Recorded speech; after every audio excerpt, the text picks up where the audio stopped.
اعوذ باللہ من الشیطان الرجیم بسم اللہ الرحمن الرحیم نحمدہ ونصلی علی رسولہ الکریم۔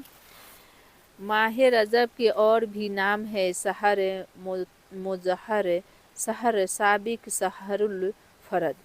سحر مظہر کے سلسلے میں ایک روایت ہے کہ رسول صلی اللہ علیہ وسلم نے اپنے ایک خطبہ مبارک میں ارشاد فرمایا کہ زمانہ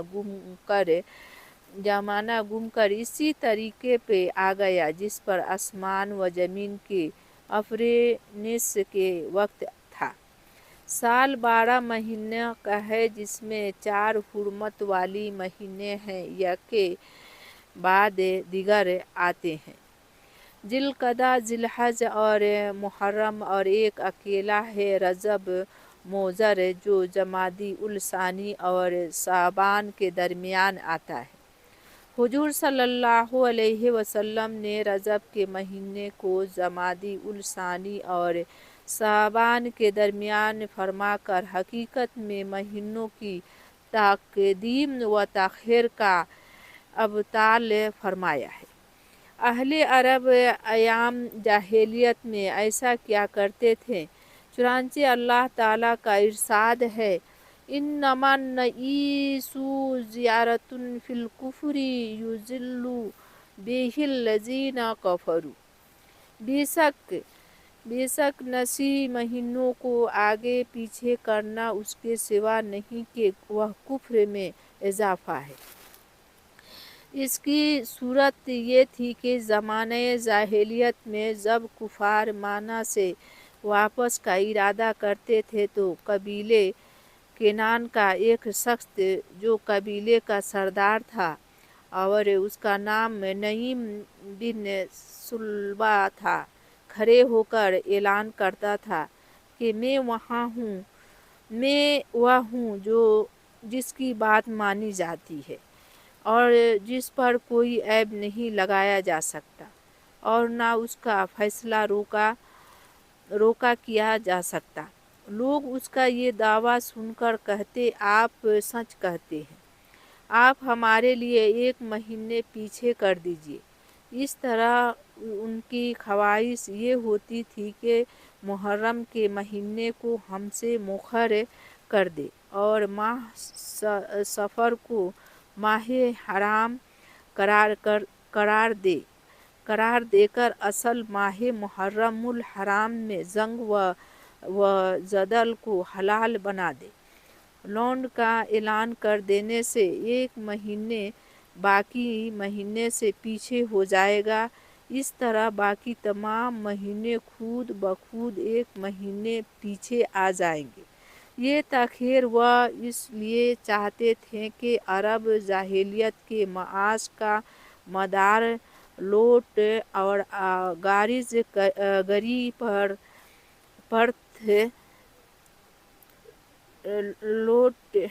جاہلیت کے معاش کا مدار سے لوٹ اور غارت گری پر تھا۔ 3 ماہ مسلسل قتل و غار تگری سے بازار رہنا ان کے لیے دشوار اور سخت مشکل تھا، اس لیے وہ چاہتے تھے کہ محرم کو ماہ صفر قرار دے دیا جائے اور ان کو لوٹ مار کی کھلی چھٹی مل جائے۔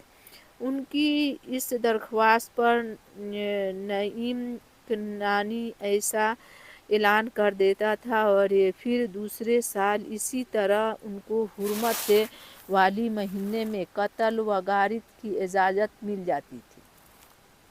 ان کے معنی یہ ہے کہ یعنی تاخیر دیر، اسی معنی میں اہل عرب کا یہ محاورہ ہے نَسَا اللہ فی اجلہ، اللہ تعالیٰ نے اس کی موت میں تاخیر کر دی۔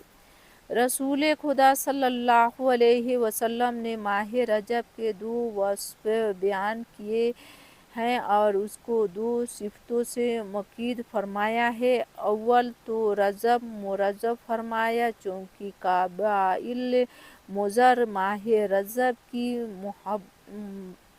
رجب کی بہت زیادہ تعظیم و تکریم کرتے تھے۔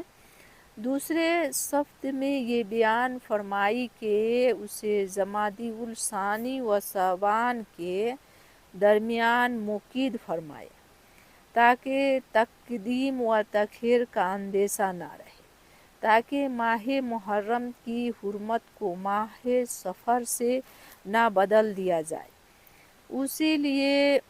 اسی لیے حضور نے خصوصیت کے ساتھ رجب مضر فرمایا اور جمادی و شعبان کے درمیان مقید فرما کر اس کی حرمت کو دوامی اور پختہ فرما دیا تاکہ اس کو لونڈ کا مہینہ نہ بنا دیا جا سکے۔ بعض نے اس کو رجب مضر کہنے کی وجہ یہ بتائی ہے کہ بعض کافروں نے اس مہینے میں کسی قبیلے کے لیے بد دعا کی تھی، اللہ تعالیٰ نے ان کی بد دعا سے اس قبیلے کو تباہ کر دیا تھا۔